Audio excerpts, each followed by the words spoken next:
segregación racial en Ibarra. Es impensable creer que en pleno siglo XXI y en uno de los cantones más diversos del país, las autoridades crean que es buena idea crear eventos culturales con tarimas separadas precisamente por identidades culturales. Y no es exageración nuestra, ya que en la rueda de prensa donde presentaron la agenda del denominado Carnaval de los Tres Mundos, la abogada Andrea Yepes, la directora de Educación, Cultura y Patrimonio del municipio de Ibarra, mencionó que habrían tarimas para mestizos, afros e indígenas. Darles ya un pequeño insight, y es que tenemos en la tarima mestiza un tributo al reggaetón old school.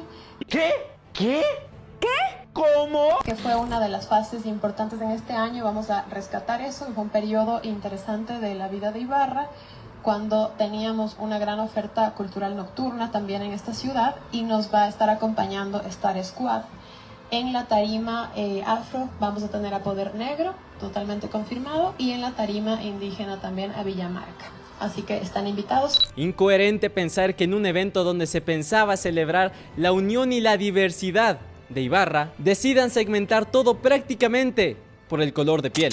En fin, el evento y las declaraciones ya han provocado una cantidad de comentarios en redes sociales mayoritariamente negativos, donde se cataloga la organización como racista, clasista y discriminatoria. Y es tal la división que ha causado que incluso dos de las concejalas de la ciudad, quienes son Miriam Ayala y María Belén Jauregui, presentaron un comunicado rechazando las declaraciones de la abogada Yepes.